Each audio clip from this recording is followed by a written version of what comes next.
A college party ends with a woman being assaulted by a popular student while others watch. No one believes her but her best friend Cassie, who will make sure that the justice is finally served and that people who never listened finally do.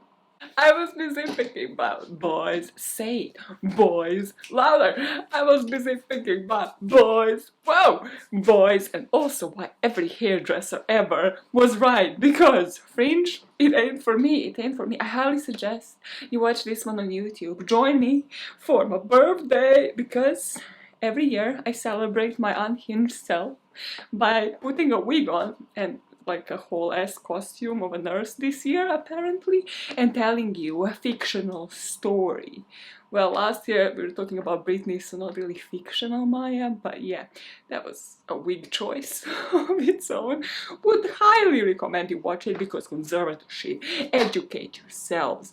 This year I'm dropping you right into a club. Oh yeah, we're talking about promising young women, if that didn't make it explicit enough, because I look like Carrie Mulligan from Wish, so soz about that, you know, not everybody has a face to pull that costume off, and also this wig is moving around, it's driving me insane.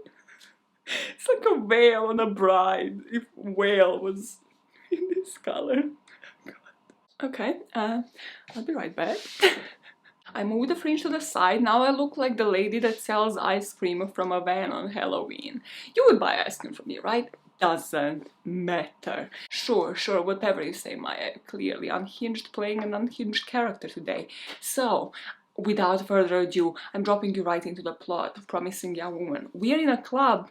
As I said, we are in a club. And our main character, Cassie, she's wasted.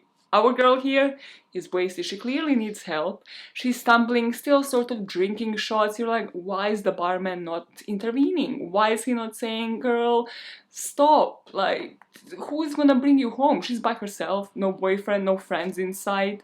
And she finally stumbles onto this couch and seems to be looking through her bag, searching for something. And then, on the other side of this club, we have a bunch of men. They're all like, suit and tie, seems like they came from work. But the bar is empty, it's really a sad vision. You're kind of thinking to yourself like, is it closing time? Or is it like just a regular Wednesday? What the hell is going on? But these bunch of men are just bitching about women. They're bitching about their colleagues at work, like, oh my god, glass ceiling and everything. But women can't even bring a guy to a strip club. You can't even bring a client to a strip club. Like, oh, that is insane. And then one of them is looking at Cassie over here. He's like, I mean, you know, it seems like an easy catch. Like, guys, leave it to me. And as he's about to go chat her up, all of his friends are hyping him up, like, you go big fella, yeah, that's an easy score, that's right, don't ever stop your friends when they're going to chat up a girl that is blackout drunk. No, why would you? Why would you not condone something that might result in sexual assault? Already heated? Already heated. Okay, so he approaches her and then asks her what she's looking for in that bag. And she says she's looking for her phone. It seems like it fell out somewhere, maybe somebody has stolen it once, you know, the night has still been popping. And he's like, you know, don't worry about it. Like, how are you going to get home though? Like, are any of your friends coming to pick you up? Maybe a boyfriend? And she says, I mean, I'm just gonna look for one of those ride apps. Like, I'm just gonna go on Uber, search for a cab, it's gonna come in a couple of seconds. And he's just looking at her like, girl, you wasted, like, you don't have a phone. How are you gonna go on Uber when you don't even have a phone? So he says, instead of offering her his phone and ordering Uber for her like a normal person would, he's like, you know what, let me just take you home. Like, just go into the same cab, like, you give them the address and I'll pay for it. It's on me. Next, we see the two of them in a cab. She is wasted. You know how dogs, usually when you open the window, put their head outside? That's her, literally just like gasping for air, trying to sober up. Meanwhile, the guy is like, oh my god, I hate when this happens, but it just seems like this isn't the first time that this happened. My address, my flat, it's just literally around the corner. It's like on the way to you. So even without waiting for her answer, he tells the cab driver, like, just bring us to this address. And this driver asks him to put the address into the app. What I love about this movie is that when you really think about it on the next level, it shows you how many chances there are for somebody to stop themselves before actually going forward with what is going to happen. So he tells her, like, let me just go to my flat for another drink. Like, read the roommate, she's clearly wasted. Why would she want another drink when she's desperately trying to sober up here? This cab driver, another person who could have read the room and stopped this, no, he just sees that he input the correct address into the app now and he drives them to his. So here we can only assume that he carried Cassie upstairs because she's like still stumbling, can't walk, and once they're upstairs he seats her on a couch and just hands her a drink, and she finds it disgusting. Like, she's wasted at this point. The only drink she should be drinking is water and be put to sleep. And as they're chatting, he's apologizing for his roommates. Like, they're assholes. Look at the disarray that they left this flat in. But I mean, I'm here by myself this weekend. Oh, what is that, Cassie? Oh, Cassie, you have a smudge. It seems like you have smudged your lipstick on your face. And then he does that creepy thing that is heavily mocked on TikTok, which I love, when a guy does the dead face and then leans in for a kiss. God, there is no worse ick, whatever you want to call it. Don't do it. Just lean in for a kiss like a normal person. So he doesn't. And he's like kissing her, but she isn't kissing him back. It's really, really weird and awkward to watch. And it's like, how are you enjoying this? How are you proceeding with a kiss when a woman isn't kissing you back? After what was too long of this involuntary kiss, Cassie gets up. And she's tired. She's like stumbling around. We sort of get a feeling like she just wants to sleep it off. So she eventually falls on top of his bed, kind of like spread like an eagle. She just falls on top of his bed and starts dozing off. But this is not where he stops. He jumps right on top of her and starts kissing her. Even though she isn't responding, she's clearly almost asleep. He starts kissing her neck, opening her blouse, then going down, taking her panties off and just kissing her thighs. And it's just really weird and disgusting, and you know where this is going. And Cassie is just there sort of through her drunkenness asking him, what are you doing? Like, what is going on? What are you doing? And then we see the camera focused right on her face, as if he holds it, as if he is the one shooting her from in between her legs. And she says in a completely sober voice, I said, what are you doing? We are left in the dark as to what actually happened in that flat, because next, Weather Girls, It's Raining Men remix is playing. The soundtrack of this, find it on Spotify, do yourself a favor, it is the best soundtrack of any movie out there. We see Cassie walking, we assume it's an early morning. We think like, okay, this guy probably did not end up alive. She's just walking down the street eating this hot dog. You're kind of thinking like, who the hell even sells hot dogs at like 5 in the morning? And these scaffolders, these men that work early in the morning like that, are just staring at her. So she stops and stares right back, just as It's Raining Men is playing. God bless Mother Nature, she rearranged the sky. Which line of that song do you mostly identify with? For me, it was always God bless Mother Nature, she's a single woman too. I was like, yeah, Mother Nature understands. It's the equivalent for me of God is a woman. It's sort of like the same level. I'm like, yeah, if Mother Nature is single, she understands. This is the reason, this is her motive behind her making it rain men. Okay, cool. So she's just staring, doing the stare off back, and they're like, what are you staring at? Why are you being a creep? It's just a precedent for everything that's happening. It's like, okay, so what? I can't be a creep, but you can. You can just like watch me eat my hot dog at like 5 in the morning. Yeah, but you can't, right? What is this double standards bullshit that I still have an hour and a half of going through with? She finishes her hot dog and we see her in her room. In her room, she's opening this little notebook. It seems like a diary until you actually see her crossing off like another tally. Now she's just like doing those fancies. It's like, okay, 4 lines and then cross 5, and you're like, oh, okay, this is some serial killer bullshit. But then you notice that she has 2 different pens. So that tally is spread between red and blue, and you're like, okay, so red, does red mean blood? Is this a blue one? What the hell is going on? What do these different colors mean? And she shuts that notebook and goes downstairs, where her parents have made breakfast. Here we realize she still lives with her parents, and they were quite worried where she was last night. Why didn't she come home? And she tells them, you know what, I just had to do an inventory at the cafe. And they're like, really? Like, overnight? Bitch, like, your cafe closes at 5. So she says she just stayed longer, you know, it happens every now and then, apparently more often, and they should be used to something like this. So they tell her, okay, can you like speak to your manager, because this really shouldn't be happening, like, or you should be getting paid a lot more for the overtime you're staying working at this cafe. Then the next scene is her actually chatting with her manager, who is Laverne Cox, on the scene. The casting in this movie can be a bit questionable at times, I will point it out, where I wasn't buying it, but Laverne Cox owned this role. Laverne and Carrie chemistry, I was like, how did this not happen before? Laverne is just chatting her up, suggesting a promotion, like maybe a transfer to a different department so that she can have an increase in salary, and it seems like Cassie doesn't really care for that, you know, she doesn't really care much for progression or for money that she's making. She's happy where she is. She's kind of just like joking, like, do you want to get rid of me? Like, what seems to be the problem? And Laverne says, no, but like, I want you to have a stable job in the office. By the way, awkward question, but a friend of mine, yeah, you know, Monique, yeah, she actually saw you leaving the club the other night and it seemed like you were hammered. Like, are you okay? You doing fine?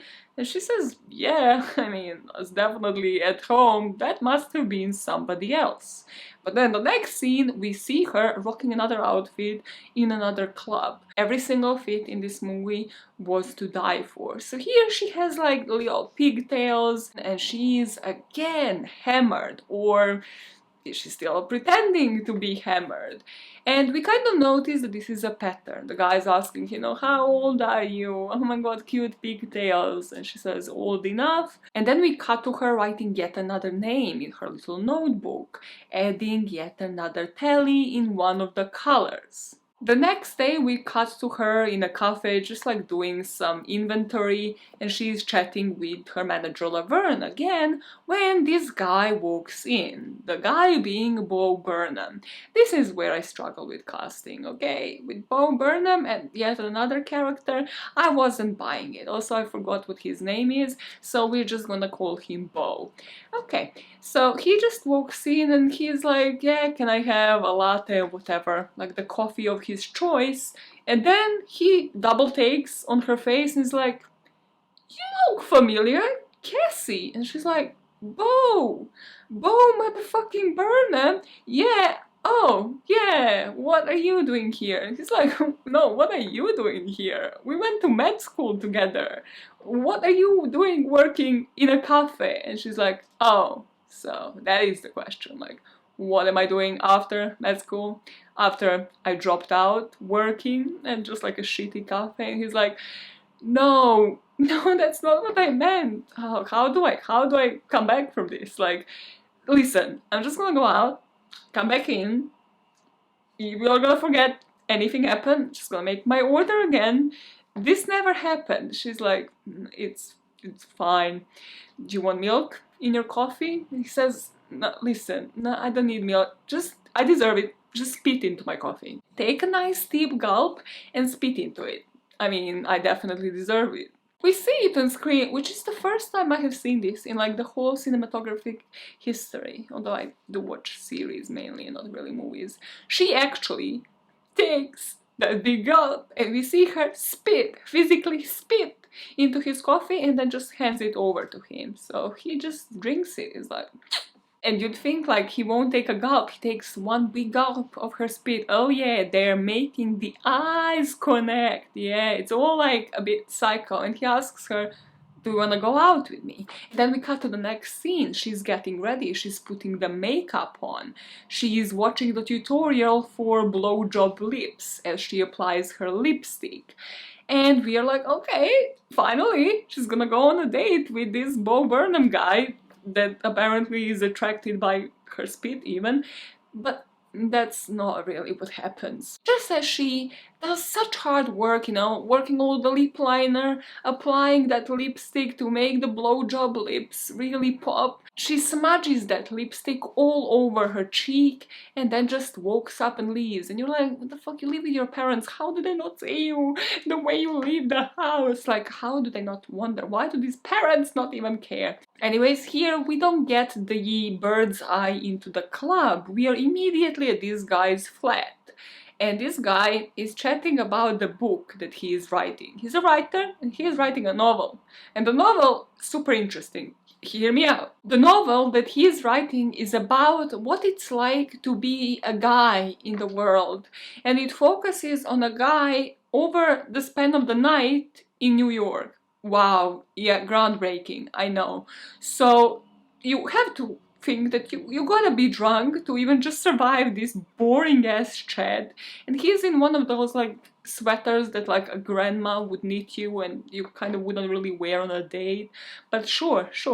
So anyways, he's chatting her up and she is again wasted, just sitting on this couch being like, great idea. This is when he offers her coke and she's like, nah, listen, I'm already like gone, like I don't want to take like some coke as well. But he's like, don't be a party pooper, like let me just, you know, give you this line of coke, just like snort it up your nose.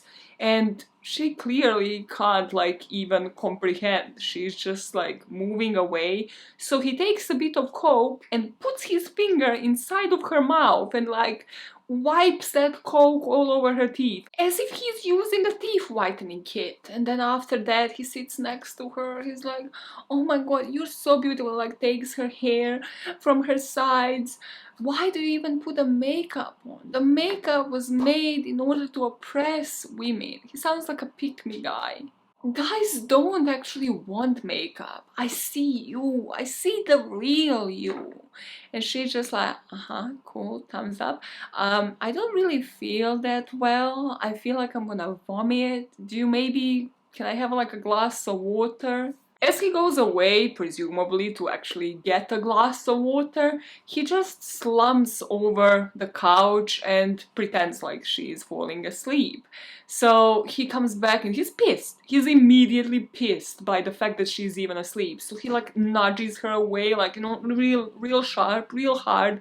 Like, here's your water, like take the goddamn water, just like sober up. What can I do with you right now? As she's drinking that glass of water, he says, good girl. Immediately no. Immediately no.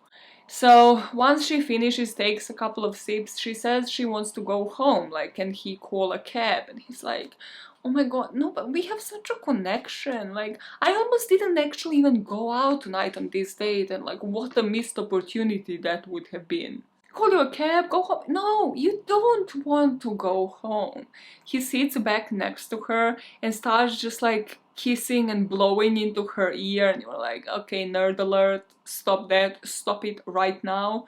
So she's still repeating in her drunken voice, Neil, I need to go home. Meanwhile, he's still blowing into her ear, like into her actual ear hole. He's blowing into it. Like, are you trying to test if her hearing is okay? Because it seems like the problem is with you, because you don't seem to be hearing it, Neil.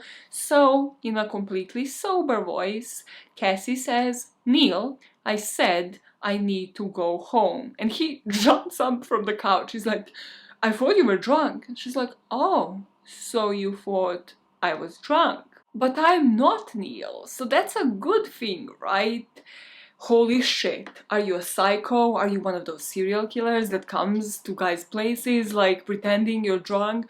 I think you should leave. oh, you think I should leave? But a second ago, like, you were determined for me to stay. You really wanted me to stay. You even woke me up so that I'm apparently conscious before you do anything. Look, I'm a nice guy. I thought we had a connection. I thought there was something here. Oh, you thought we had a connection. Okay, Neil, what do I do for a living? Where do I live? Where did I study? No, let's make it real simple, Neil. What is my name? And he's like, listen, I understand, I'm an asshole. Listen, I'm a nice guy. I'm a nice guy. Just don't do anything. Don't kill me, you psycho. You tried to have sex with me when I was passed out, but you woke me up before putting your fingers inside of me. That was sweet. And he keeps repeating, I'm a nice guy. You're not as rare as you think you are, Neil. You know how I know? Because every single week I go to a club and I act like I'm too drunk to stand, and every single week, without an exception, a nice guy like you comes over to check if I'm okay. You still want to fuck me? No, didn't think so, because no one ever does. Careful next time, Neil. Be careful next time. And she just grabs her bag and leaves his flat. And we see her back in her room, drawing a blue line this time on her telly and putting his name into it. And just as she closes her little notebook, she says goodnight, Nina, to a picture of younger her and this girl Nina, which is, we presume, her friend from med school. Ah, did I just fall off? Great, okay. Intervention time. Anyways, she goes to sleep, and the next morning she wakes up, goes downstairs to eat breakfast, and her parents have gotten her a present, and she seems quite surprised by it. Her mom, by the way, is played by Jennifer Coolidge. Great casting choice, epic. So her mom just hands her over the present and says, "Happy birthday," and she's like, "Oh, yeah, my 30th birthday." And her mom loses it, like, what do you mean your 30th birthday? Who the hell forgets their birthday? Who forgets their 30th birthday? Like, I'm so worried about you, Cassie. You work at this coffee shop, you don't have a boyfriend, you don't have any friends. Like, what do I tell my own friends, like, when they ask about you? Like, you just still live with your parents? What do I even tell them? She's like, well, geez, mom, thanks. That's a great happy birthday message, you know, put that in the card, like, for the next time. And then she opens a present and realizes that she got a suitcase as a birthday present. So we see her in a cafe chatting with Laverne, and Laverne is saying, I mean, that is the get the fuck out present if I have ever seen one. They actually got you a freaking suitcase. She says, you know what, Cassie, I might even fire you, you know, just so you wake the hell up. Just so you wake up and find a job that will actually pay you enough so that you can move out of your parents' place. And as she is like busting her nuts, that is not an expression. So as she's like joking with her, what was busting your nuts all about? Stop it.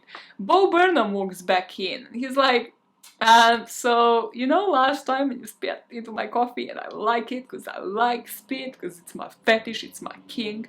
Yeah, you know how you handed me over a phone number? Well, it seems like I have really been thinking this through. I have been composing a nice romantic text message, and then I texted this random guy called L, and well, he kind of told me, it seems like a girl that you were prepping this for actually might have given you a fake number. So any chance I can get your real number this time? She says to him like, sure, but listen, I'm not interested in a relationship. So he's like, it's fine. Are you interested in a friendship where we're friends, but I'm pining for you all the time, trying to actually get you to like me? And she's like, oh God, how do I get rid of this guy? So he says, okay, final offer, have lunch with me. You can leave, you can just get up and leave if you're not feeling it, no questions asked, and I will never walk into this cafe again. Next, we see the two of them at this fast food place. They're joking around, but eventually he comes to the main question, which is, why did she actually drop out of med school? And she says she just wanted to do something else, I guess. It's kind of really awkward, and he says, "You were ahead of everybody, you would have been a great doctor." To which she responds, "I guess I just didn't want it enough." The atmosphere dropped a couple of notches here, like it was super awkward, but then it seems like they pulled back from it. He suggests, like, let's go have a coffee before we go to the cinema, and then the next scene is them after the cinema just walking home. It's sort of nighttime, and he just stops in front of a building. Is like, oh my god, what a coincidence, this just happens to be my building, my flat, if you want to come around. And she's just like, no, actually I am tired, why do you have to be just like every other guy? He's like, oh my god, I totally screwed this up again, didn't I? We don't have to do this, I'll walk you home. She's like, no, it's fine, I'll walk home myself. And we see her walking away, and as she's walking away, she slams into the trash can. She just like knocks it all off because she's pissed. Why does every other guy need to be like, oh, I'm a nice guy, suddenly we're in front of my house? No! Read the fucking room. She's unhinged. Read the room and don't do it. You know, but also don't take it out on the garbage bin. I was just literally, during that scene, I had to pause and I was like, now the garbage men are going to have to collect this, like, the next day, collect the actual garbage from the car. Nobody deserves that. They don't get paid enough to do that. And then I had to, like, think that this is an actual movie, Maya, this is fictional, but don't do that in real life. Okay? Okay. Now you're thinking, okay, so is it time for Bo Burnham yet to grow his hair out and start singing Jeffrey Bezos and get millions of listens on Spotify on that song? Nah, keep your horses, it's not the time for that yet. Because he's still a short-haired man, and she appears at his waiting room, because we realize he's a pediatrician. That is a word, right? I should have probably looked that up. Idiot. Yeah. So she's at the pediatrics unit inside of his waiting room, and he comes out and he's properly surprised, like, oh my god, what are you doing here? And she says she's looking for her herpes medication. And they again start joking. They have this weird sense of humor, you know, that makes you cringe at times. And she says, listen, let me just give you a chance, but this time we take it slow. So he agrees, like, no problem, I totally understand, I fucked up. Even though, why didn't you appear at the cafe then to chase her back? Why did she have to appear at the pediatrics office? Okay, so the weird sense of humor continues. We meet them in the cafe again, and Laverne is there, and she's asking him, how many children have you killed, Bo Burnham? Oh, I mean, I was present in the room when a child had died, but I don't think I actually operated on them. And Cassie is there like, just stop asking him, like, why are you weird, Laverne? Like, leave, I'm just closing up, doing the end of the day report. And Laverne is like, well, I'll stop asking when he stops killing children. So Laverne leaves, but before she does, she says, okay, if the two of you plan to have sex on this counter, the bleach is in the back room, so good, great, just bye now, don't have sex on the counter, you know, don't go into voyeurism. Kind of think like that is something Bo Burnham would have liked in this movie, because he has weird kinks, okay? She might have spat into his coffee a bit too much. Anyways, as she's leaving, you know, Bo is saying, like, she seems nice, and Cassie says, like, yeah, she's an actual friend. And this brings Bo to segue into asking him, like, oh, speaking of friends, are you friends with anybody from med school? And she's like, no, I'm not really friends with anybody anymore. All of those friendships seems to have fizzled out. Why? Are you friends with any of the guys that we went to med school with? And he says, like, I mean, I just can't shake some of them off, like, not really close, but, like, I know, you know, a few bits of gossip of, like, what people are up to. And he just keeps mentioning a couple of names, and she doesn't seem to care until he mentions one of them, Elle Monroe. Al seems to have come back to town. He apparently lived in London or wherever, but seems to be back. And she's like, oh, I thought he was gone forever, but he's back. It's like, yeah, you won't believe it, but he actually proposed to this model. It's all like social media, Instagram heavy. It was all over that. And yeah, he's back in town. Her mood has immediately shifted. You're like, okay, whoever Al Monroe is, she hates his guts. She hates this guy. We aren't super close, but we are in the same WhatsApp group, and he shared like the pictures of the engagement with this model. Oh my god, you should see the rock on that finger. And she just completely switched off, and Bo just keeps talking. Nobody keeps reading the room in this movie. Next, we see her back in her room, and she checks out the picture of Nina, and you see kind of that there is a moment of hesitation, like, should she do it, should she not? But she opens her laptop and logs onto the Facebook version in the movie, which I think is called Friender, which is like, what the fuck?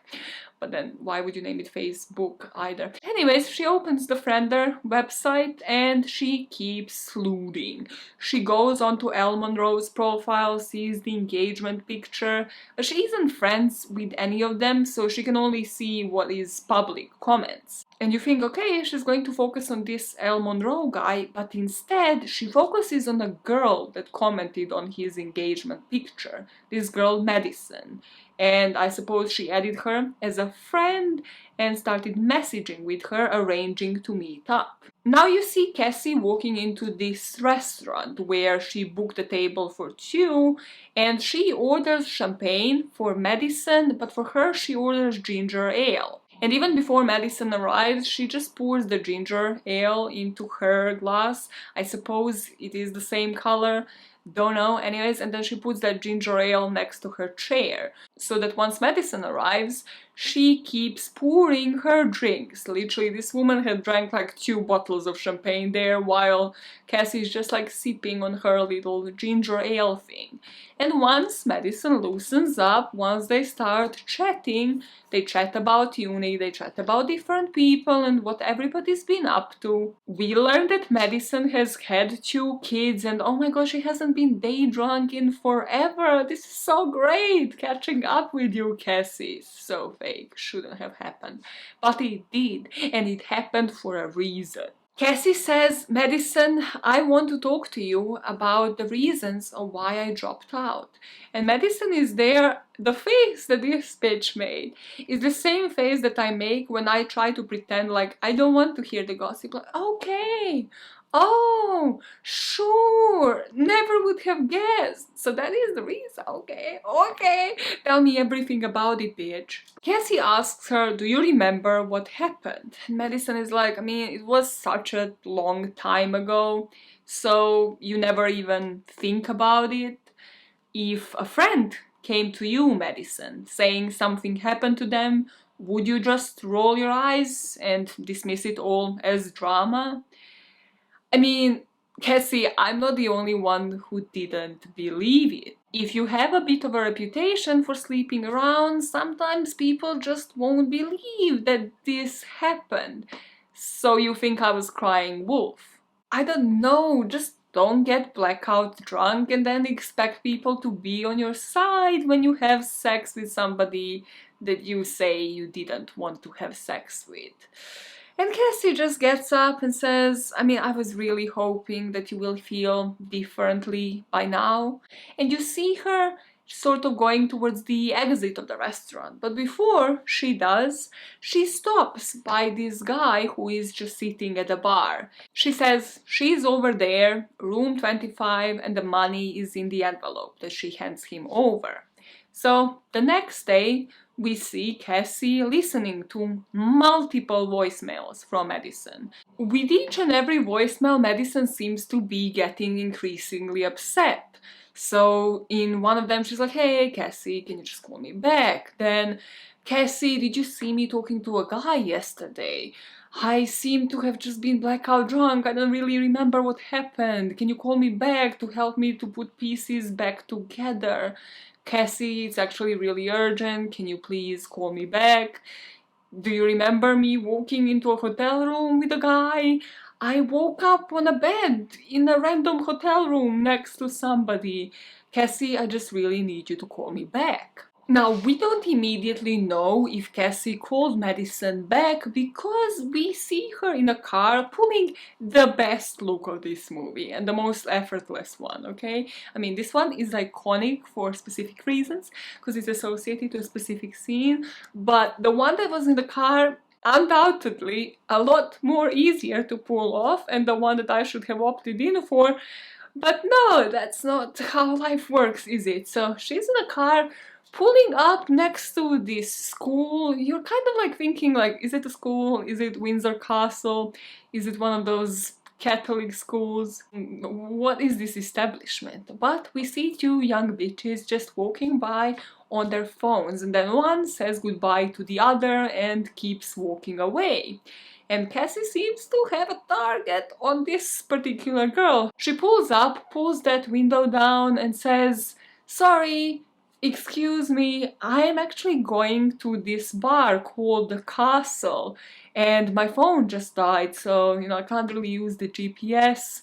Is there any chance you can tell me how do I go there from here?" And this girl starts explaining it to Cassie, and you see Cassie getting more and more angry, like, "I will never make it in time, this is the dream job that I have just gotten as a makeup artist for Wet Dreams." And the girl is like, did you say Wet Dreams? As in the band that's on my phone case? As in the band that's like on my shirt? As in the band that's like on all of the walls inside of my room?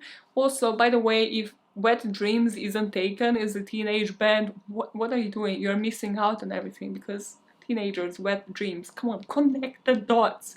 So anyways, she sees like the makeup brushes in the passenger seat and sort of buys into the story. So she's like, "Is there any chance I can guide you? I can guide you, just let me in. I'm gonna be your guide, I'm gonna be your GPS. I will actually guide you to the castle." And Cassie's there like, "No, you seem like a super fan. You seem like one of those people that is going to jump right on TikTok, right on live, right about now, to tell everybody, all of your followers, about this event." And she's like, "No, I promise, take my phone, here. Take my phone, I won't do anything, I just want to see them live." The two of them just drive off, and the next scene we cut to is inside of another waiting room, but it seems to be more official, more school-like. And the secretary says, "Dean Walter will see you now." And Cassie walks into the room in front of this dean of the school, and we realize she is there because apparently Cassie would like to resume her medical school. She would like to re-enroll. And the dean is saying, "I mean, that is a great idea. People do drop out for all sorts of different reasons." So Cassie says, "Yes, I did leave under quite specific circumstances. I left because of what happened to Nina Walter." I don't remember last name. She says like the full last name, and you can see that the dean just doesn't resonate with her. It's like, "Yeah, Nina, whatevs." It's like, "Do you remember her?" It's like, "I mean, we had plenty of students, I can't really remember everybody's name." "Well, I left because of what happened between Nina and Alexander Monroe." Oh my god, Alexander! Yeah, he actually returned to give a talk like the other day. He's a famous anesthesiologist now, and famous anesthesiologists apparently give talks back at the med school. And she's like, "Okay, so you remember Alexander Monroe? You don't remember my friend Nina. So you don't remember accusations made against him." We finally find out what happened, because Alexander Monroe took a girl, Nina, Cassie's friend, to his room, where he ended up having sex with her repeatedly, rather sexually assaulting her because Nina was blackout drunk. He did it in front of his friends, and the next day, covered in their handprints, Nina spoke to who else but Dean Walter. The dean says, "I mean, there was no sufficient evidence. It was all just like he said, she said. I mean, what did you expect me to do, Cassie? Ruin a young man's career over the allegations of a woman that happened on the daily? Do you know how many of these allegations I get just simply on a weekly basis? It is innocent until proven guilty, but rest assured I investigate every single one of these claims and I take them very seriously. is your friend Nina okay? No, she's not, but you'll be happy to hear that Al is doing great. He is thriving. And just like you said, you gotta give these boys the benefit of the doubt. So I hope you don't mind, but a couple of hours ago, I picked your daughter up from school. Yeah, she just isn't the brightest. I promised to bring her to this bar where her favorite band will perform, but instead, funny how this happens, I dropped her into the same room where this incident happened. She's really pretty, isn't she? She even does look a bit older than she probably is. But not to worry, those guys seem like they were so happy to see her. They had some bottles of vodka there. They seem like they will take really good care of your daughter. And this woman is like, you're joking, like, that didn't happen. So she grabs the phone to call her daughter, and the phone rings in Cassie's bag. She's like, oh my god, it seems like she left this with me, and she just puts it on the table. So Dean Walter is like, okay, this is not a joke. What room is she in? But I just said it. It's in the same room where Nina's assault had happened. Oh, from the look on your face, I see you might not remember the room. Well, that's a bummer, but I thought you do such thorough investigation. You must have it somewhere, you know, in your files.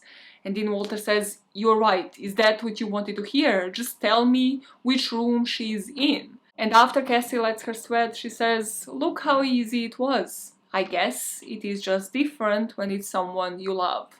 She isn't in a room with any boys. I drove her to this diner called the Castle, and well, your daughter is pretty, but she's kind of an idiot. So I would send somebody to pick her up because I don't think that she still realized that that band isn't actually showing up. And then she leaves that room like a bitch. But you can see in the next scene that it's really taking a toll on Cassie, because it is her next to this one car on this highway. There's nobody else around, and she just seems to have snapped out of it. She just seems she's like daydreaming or thinking about something else. And this other driver is just like stepping on his horn, like, move, are you dumb? Like, did you even get a driver's license? And she just gets out of her own car, gets like a tire iron or whatever it is, and goes and smashes his headlights, and he drives away like, Jesus, she's gonna kill me. So as she's like emotionally exhausted and goes home after meeting with Dean Walter and having probably the most eventful day anybody has ever had, Ryan seems to meet her just like in front of her house and says, where were you? I thought we were meeting to go to see a movie. And she says, listen, I am exhausted, like I was at work. He says, I was at a cafe, like you weren't there. She says like, okay, I'm exhausted, I'll see you, I'll speak with you tomorrow. So we kind of see like that she's neglecting everything in her real life, and that this kind of revenge plot is taking over a bit. That's an underestimation of the day. She's all about the revenge, Maya, because it's Scorpio season after all. But of course, does Cassie just go home, watch a movie with her parents, chill in her room? No, she doesn't. Did you know by this point what the pattern is? She goes out to meet yet another guy because revenge needs to happen. And as she's stumbling out of that club at this guy at her shoulder, like pretending she's wasted, blackout drunk, well, her boyfriend Beau had to make other plans. So he was supposed to meet for a drink in this club with somebody else, and he just seems to barge into them. And he is disappointed. Clearly, he's saying like, I mean, if you didn't want anything to happen, you could have just let me know. This really was unnecessary for me to find out this way. And here is where she makes that switch from her drunk voice to the sober one, be like, it's not what it looks like, let's talk. But he just walks into the club, and the other guy realizes, oh my god, you are that girl that the other guy, my friend Jerry or whatever, took home the other night. And she's like, yeah, now completely angry that, you know, her cover has been blown. Yeah, you know what, Bill? Yes, I am. And there are other girls doing the exact same thing, and they're a lot crazier than me. Yeah, there are girls out there that actually bring scissors in their bag. You're gonna get scissored, motherfucker. You just keep doing this. So he goes off, she goes back home completely pissed, fuming. And in the next scene, we meet her again. You're like, okay, some revenge plot is about to happen because she is at the doorstep of a lawyer. So this guy lets her in and he seems like a complete creep. Now they're in the living room of this lawyer guy, Mr. Green, and Cassie is saying, you probably won't remember, this happened 7 years ago. She's fed up by this point, she just wants her freaking revenge. It's like, there was an assault at the university, it was my best friend, and I mean, you seem to have had similar cases like this, where you help a young man, prospective young man, like Alexander Monroe, get off of these kind of charges, and you bully a victim into dropping them. But Mr. Green seems to have remembered. He responds, it was Nina, wasn't it? Are you here to hurt me? And she's like, really, you shouldn't really be confessing to this, but do you want me to? You caught me on a not so hinged day. And he's like, wow, hinged is not really a word. What do you mean? Do you mean you are unhinged?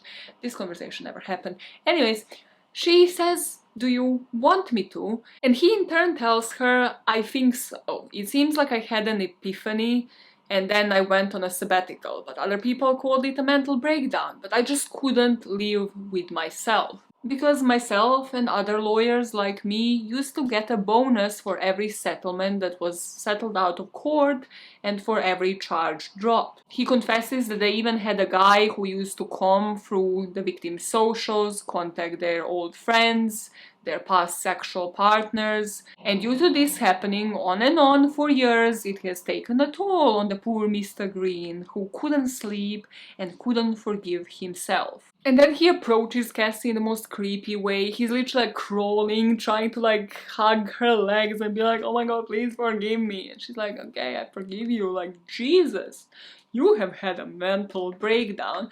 And you see her leave his house and speak to who we again assume is just another hitman. We don't know where she finds them, what money does she use to pay them, she doesn't really earn enough to move out of the flat, but sure.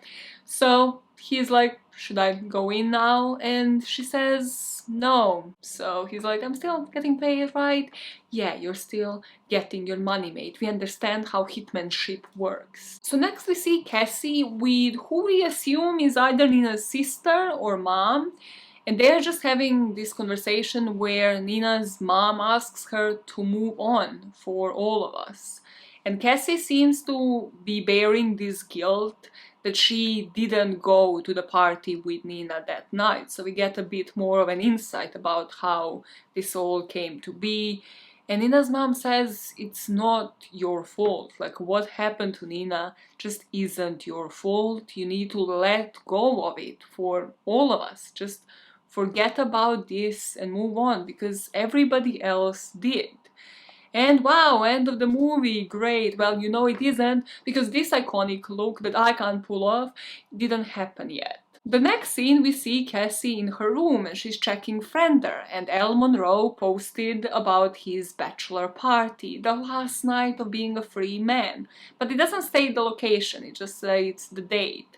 So she logs off of Friender, deletes her account, and not just that, but she actually throws her notebook, you know, her little trophy of her night excursions into the bin. And it seems like she is finally deciding to leave this life behind, because in the next scene we see her in front of Bo Burnham's flat. And she walks in and the atmosphere is freezer cold. And Bo is like, do you want a coffee or another dude to walk home with? She's like, listen, I can't explain. Like, I can't actually explain to you what was going on through my head that night, and only that night, because other nights definitely didn't happen. But do you wanna go have coffee with me sometimes, start from page 0? And he just doesn't respond. So she storms out, like, okay, I mean, I guess this has to end as well. But next, we see him walking into a closed cafe because this bitch doesn't even lock the door after herself. Or it is fictional, that's why it has to happen like this in a movie. You have to just cope with certain situations. Be safe. If the door has a lock on it, the lock is on there for a reason. Okay, anyways. She's doing the end of the day report and he walks in and he asks her, do you want to go have lunch with me, you miserable asshole? And the two of them make out. It's the weirdest kiss. Nobody in this movie knows how to make out. Would you do it better? No, that's why I'm not an actress. That's why I can't even do a Halloween costume properly. That's why this is a joke. Anyways, for the next couple of minutes, we see the blissful relationship happen on screen. They're in a pharmacy dancing around to Paris Hilton's Stars Are Blind. I have never in my life until this very moment understood how good Paris Hilton's music was. Like, this song was made for this movie. Nothing will ever convince me otherwise. I mean, all of the songs on the soundtrack were made for this movie, but this was like, whoa. But you know, because it happens for only a couple of minutes and it's not the end of the movie, that this shit, she's gonna go down. Something's gonna happen. It ain't gonna be good. For a couple of minutes there, they seem to have been dating. She's in his flat, they're confessing their love to each other. He even went to meet her family. He's there for a dinner, and after dinner, her and her dad have like a really weird conversation where he is like, thank you for introducing us to a guy, you 30-year-old, like, great. And her dad says to Cassie, Nina was like a daughter to us. We missed her because she was so close to you, but we also missed you. And she's like, oh, Dad, that's so sweet. Yeah, I definitely left that life behind until the next scene. Because remember Madison? Oh, she's back. Yeah, because you see the voicemails? Yeah, Cassie never responded to those. She let the bitch sweat because revenge. She will have her revenge. But now, Madison is just like in front of Cassie's house on her porch. And Cassie's like, oh, fuck me, I thought I left her behind. And she just immediately interrupts Madison, being like, nothing happened that night, Madison. Sorry, I didn't have any time. You know, such a busy lifestyle.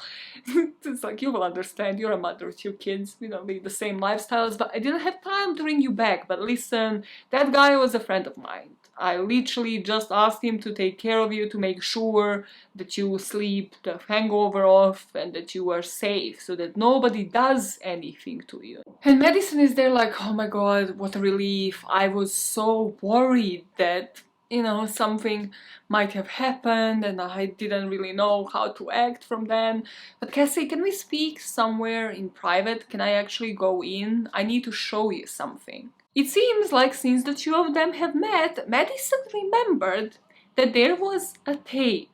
She got sent it after that night in med school, and she kept the old phone where this tape was sent to. When she first got it, Madison thought it was a joke. I can't believe that we even laughed at it. I just thought it was gossip. She pulls the old phone out of her bag and hands it over to Cassie, but says, if I were you, I really wouldn't watch it.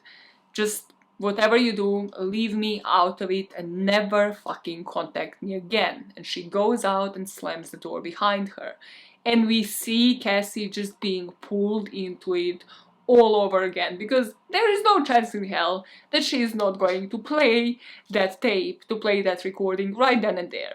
And as she does, you don't see what's going on the screen on the phone, but you hear the voices. You hear all of the men that were in the room egging him on, laughing about what is happening. You hear Nina screaming, and then you hear a familiar voice.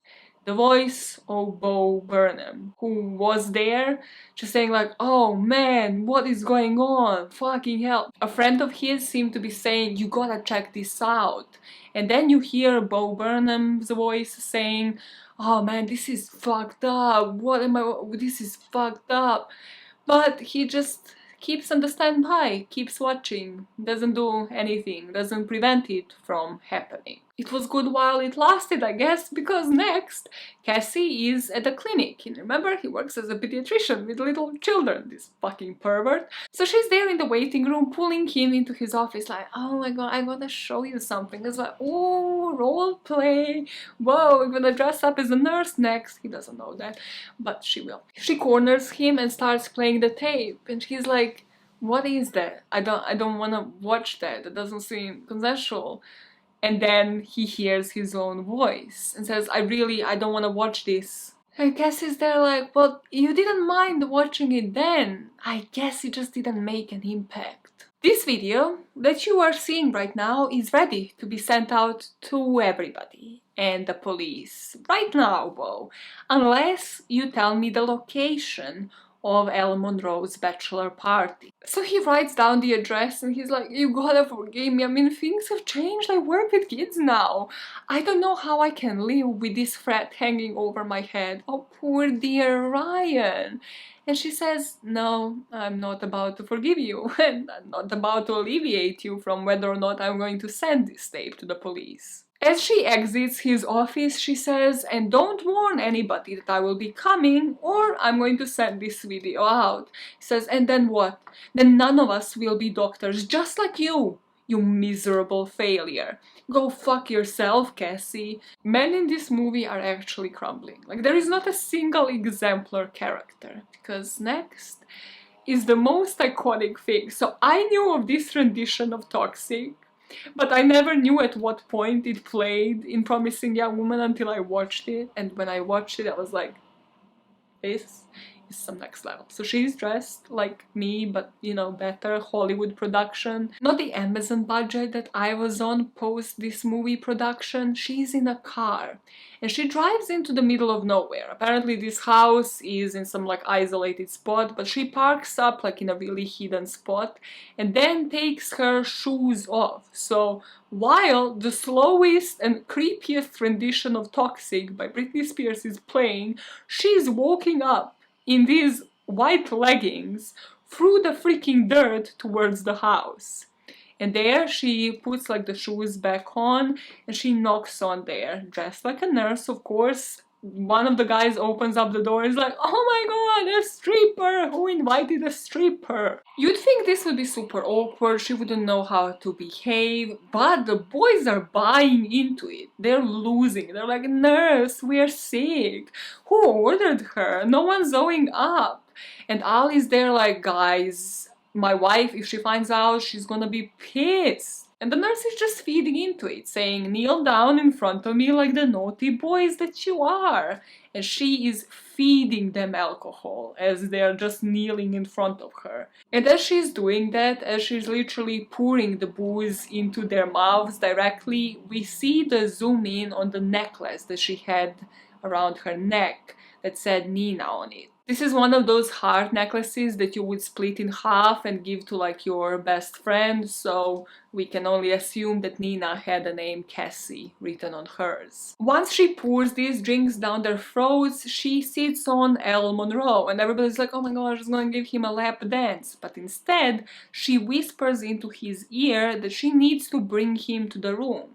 Because if she doesn't, the boys won't pay her, so she only gets paid if she brings him upstairs.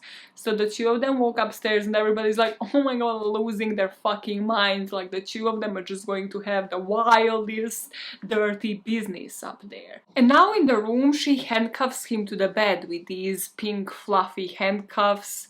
He isn't sure about it, but she calms him down, saying, you know, I believe that you don't want anything to happen, but guys sometimes can't be trusted. They can get a bit handsy. And he keeps saying, I don't want to sound like a wuss, but you won't do anything, right? I love my fiancé.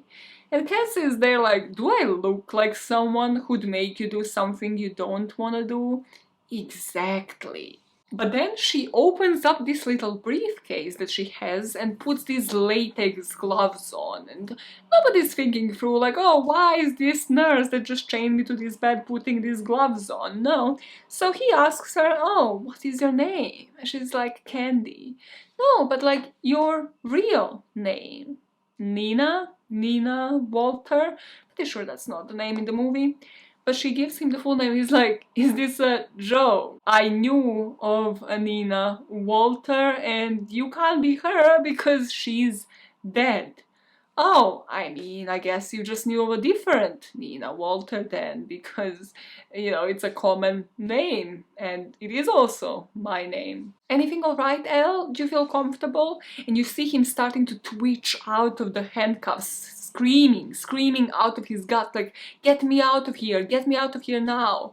And she just turns to the door and says, they won't hear you. By this point, all of them are passed out, and the music is super loud. I mean, nobody in the vicinity of about 20 miles can hear you well. And even if it wasn't for the music, I mean, if I learned anything in med school, it is how easy it is to slip something into somebody's drink. Our boy Al here finally understands the level of threat and asks her, what do you want?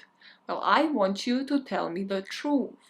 I mean, we were kids. She was drunk. She was into it. Oh, she was into it. Well, it didn't look like it on a tape. Yeah, your buddy, your best man, your best mate here, Joe, he taped everything. And I have a copy.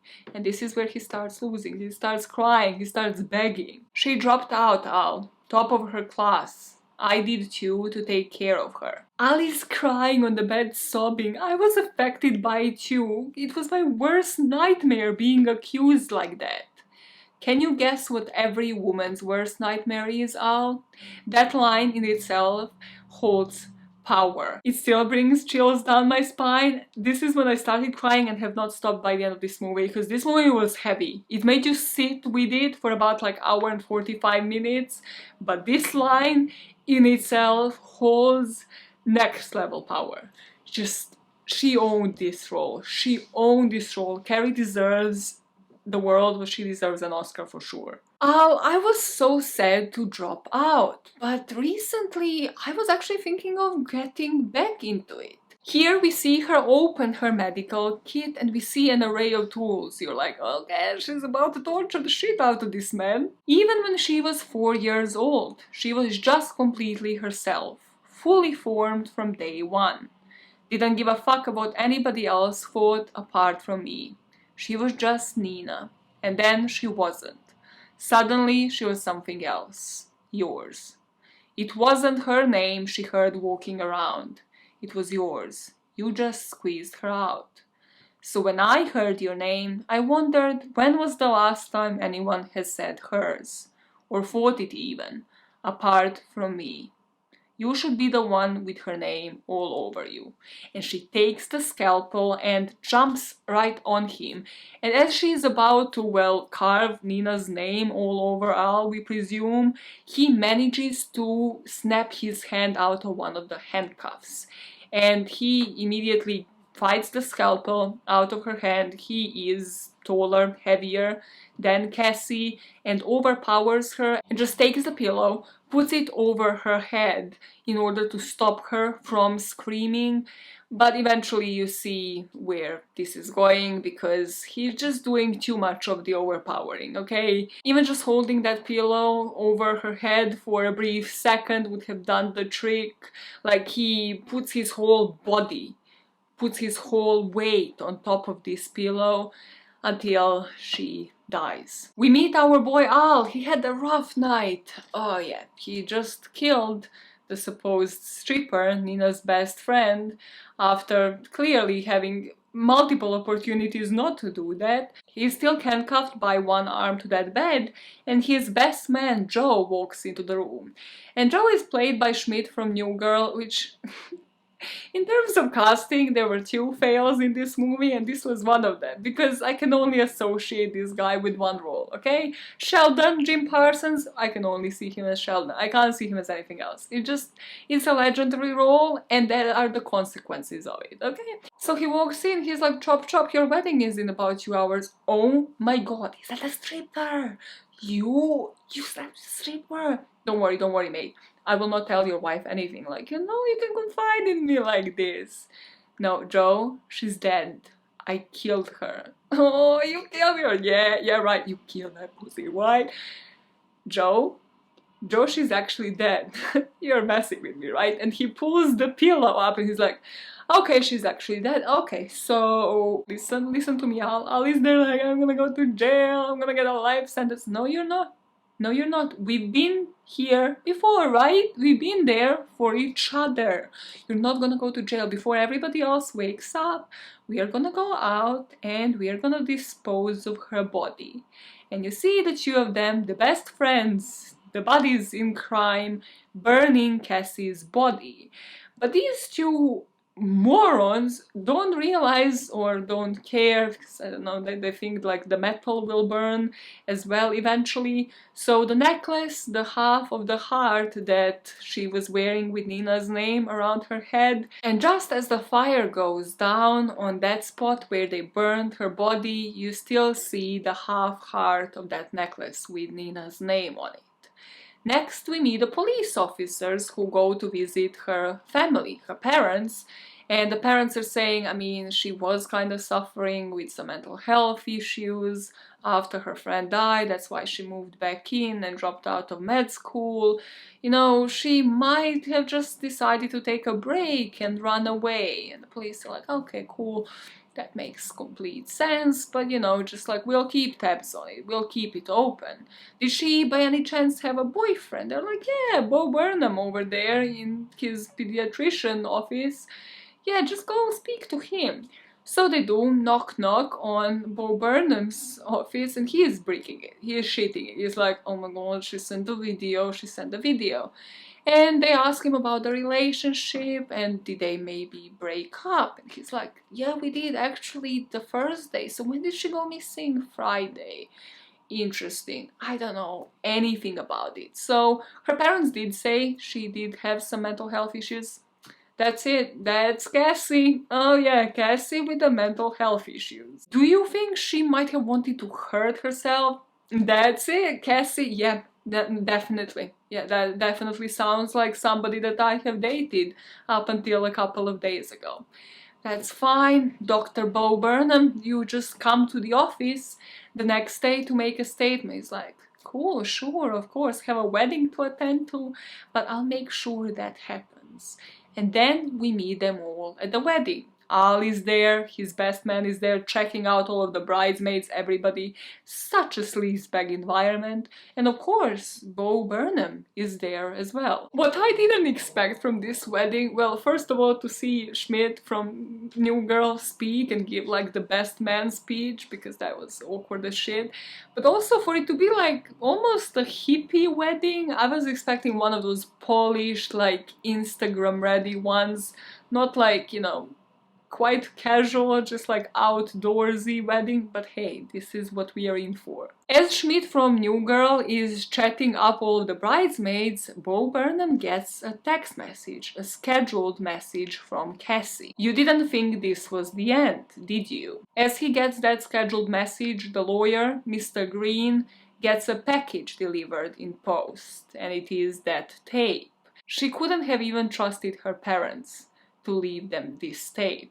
So the note in the lawyer's package says to bring this tape to the police. You hear sirens in the distance and you see Laverne Cox opening an envelope, her manager, in the cafe, and she finds the second half of that heart, the heart necklace with Cassie's name on it. As she's handling that necklace in her hands, we see the zoom in on the other part of the necklace because the police and the sniffer dogs have just found the remains of Cassie's body. Another scheduled text to Bo says it is now, and we see the best man Joe, the Schmidt from New Girl, started running, taking off while they arrest Al and take him away.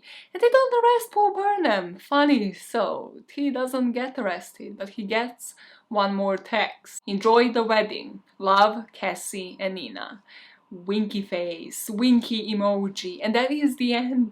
That is the end of the movie. I'm so sorry that I eventually do need to take this costume and this wig off, I know.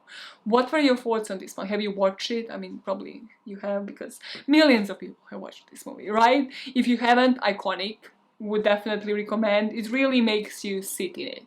Like, it just doesn't allow you to, like, have a breath of fresh air where you're like, wow, this character is, like, wholesome. No, it's just like, yep, makes you sit in it. And truly, it made me question, like, why did I approve of her actions, you know? Is this a red flag? You know, the fact that I was pro this revenge, like, it possesses you. I wouldn't recommend you doing this. I wouldn't do this in real life myself. But at the same time, you're like, I mean, all of them deserved it. How else would she put these people behind bars? How else? How the fuck else? Maybe I'm not thinking rationally right now. I'm high on caffeine and also have a migraine due to this wig that doesn't even sit on my head well. So I want to know your thoughts. How else would she have done it? You know, if you are a lawyer out there, if you are a legal expert, you tell me. Maybe she could have just handed it over to the lawyer without going in. Oh yeah. She didn't really have to go in. Okay, cool. But then the costume, the fashion department on the movie, they had a costume already. It had to happen. It was probably scripted before the costume department jumped in on it. I don't understand production. I'm gonna leave right now because I'm gonna celebrate my fucking birthday, okay? Listen, I'm not 30 yet, but I wish I was. I like the odd numbers, so I'm fine being 29. And you, in your comments, let me know what you think about this one. That's it. That's a wrap. That's a wrap on this nurse one. That's a wrap. Wow. You see, I look a lot better without this. Jesus, it is like taking a load off of your head. I'm gonna go out now. And I shall be seeing you shortly, like next week, I think, right? Right? If I, you know, survive to live another day. Soundtrack, It's Raining Men, soundtrack to that movie, download it, Spotify right now. You will not regret it. Paris Hilton song. I have listened to that thing on repeat. I have questioned myself. I'm not even questioning myself. That song is life. Paris Hilton should go back to making music. That is my hot take today. Oh yeah. Okay, cool. What is it? Oh.